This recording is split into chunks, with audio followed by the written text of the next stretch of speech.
देखिए, अब आपके पास एक महत्वपूर्ण टॉपिक, इंपॉर्टेंट टॉपिक आता है, ट्रांसपोज ऑफ मैट्रिक्स।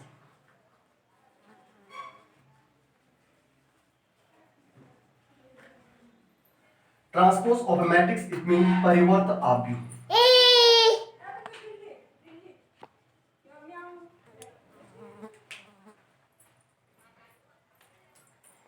तो परिवर्त आव्यूह की अगर हम बात करते हैं तो देखिए बेटा, आपके पास सपोज दैट एक मैट्रिक्स है ए और ये आपके पास 2 3 5 6 1 2। ये आपके पास है एक मैट्रिक्स जो है आपके पास ऑर्डर है इसका 2/3। 2/3 ऑर्डर क्यों कहते हैं आप? यहाँ पे आपके पास दो रो है, R1 2 3 5, R2 है आपके पास 6 1 2। दो रो और तीन कॉलम है। पहला कॉलम है आपके पास 2 6, दूसरा कॉलम है 3 1 एंड तीसरा कॉलम है 5 2। तो order of this matrix is 2/3। Now we have to find transpose of matrix. तो ट्रांसपोज ऑफ मैट्रिक्स को आप कहेंगे यहाँ पे A डैश और that is equal to A, यहाँ पे T भी कहीं कहीं पे लिखा गया है transpose. A dash it mean transpose. अब ट्रांसपोज का मीनिंग क्या होता है? या A के ऊपर T लिखा हुआ है, इसका मीनिंग भी ट्रांसपोज होता है।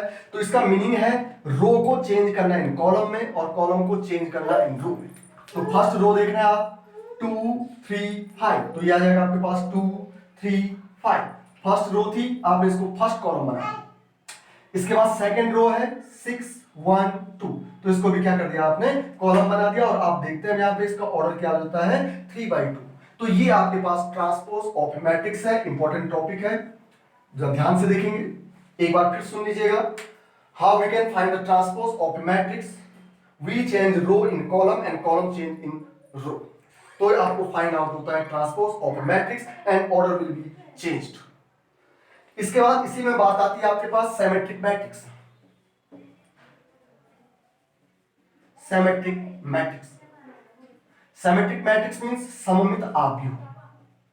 सममित आव्यूह, तो जरा ध्यान से देखिएगा, ध्यान दीजिएगा। सिमेट्रिक मैट्रिक्स को फाइंड आउट करने के लिए आपके पास होना चाहिए स्क्वायर मैट्रिक्स। अभी आप देख रहे थे यहाँ पे एक रेक्टेंगुलर मैट्रिक्स आपके पास था, there has 2 row and 3 column. Square matrix क्या होता है आप जानते हैं, there has number of column and number of row are equal. जिसमें ऐसा मैट्रिक्स जिसमें number of row and number of column equal होती है, that are called symmetric matrix. अब सिमेट्रिक मैट्रिक्स का मीनिंग हो गया, हाउ वी कैन फाइंड, या उससे पहले समझिएगा। ये आपके पास सपोज दैट एक मैट्रिक्स है यहाँ पर, ये लिया आपने यहाँ पे 2 3 3 एंड 5। तो देखिएगा ये है आपके पास एक square matrix which order is 2/2। 2 row and 2 column. First row आपके पास 2 3 एंड सेकंड रो आपके पास 3 5। अब मैं इसका ट्रांसपोज फाइंड आउट करता हूं, तो ए के ऊपर आप प्रीफिक्स जो आपके पास होता है इसमें टी लिखिएगा, या आप कह सकते हैं यहाँ पे ए डैश। इसका मीनिंग हो जाएगा रो को चेंज करना कॉलम में। देखिए पहला रो है आपके पास 2 3, इसको चेंज कर दिया आपने कॉलम में 2 एंड 3। फिर सेकंड रो जो आपके पास था 3 5, इसको भी चेंज कर दिया आपने कॉलम में। तो देखिएगा ये मैट्रिक्स और ये मैट्रिक्स आपके पास सेम आ रहे हैं, that mean A is equal to A dash. तो that types of matrix are called symmetric matrix.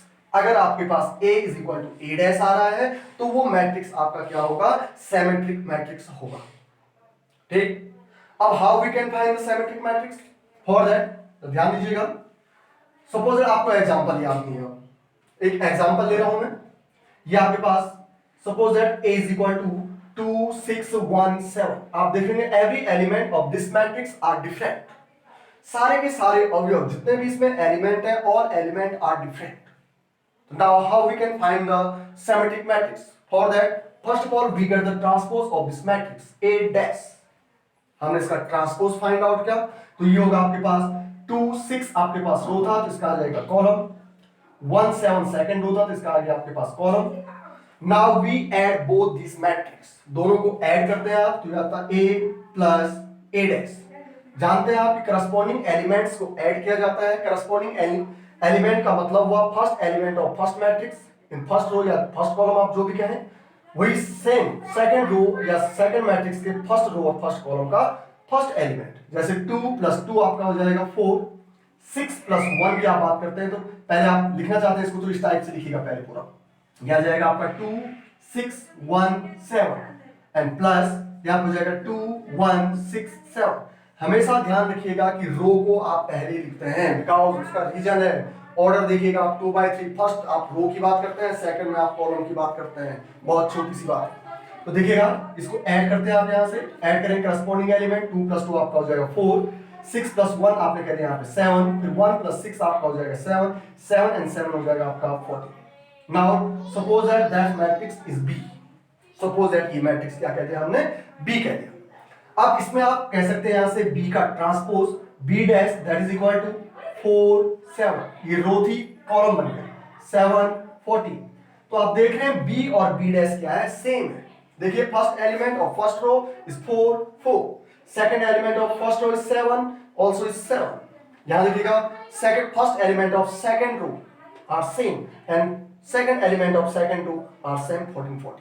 तो आप देख रहे हैं यहां पे b is equal to b dash, इसका मीनिंग हुआ कि a प्लस a डैश हमेशा क्या होता है, सिमेट्रिक मैट्रिक्स,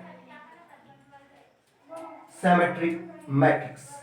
ध्यान रखिएगा ये होता है सममित आव्यूह। तो आपने बात की सबसे पहले परिवर्त आव्यूह की, फिर आया हमारे पास सिमेट्रिक मैट्रिक्स। तो आप जानते हैं डेफिनेशन है सिमेट्रिक मैट्रिक्स की, यदि transpose of matrix and that matrix will be same, दोनों अगर समान है तो सिमेट्रिक मैट्रिक्स होता है।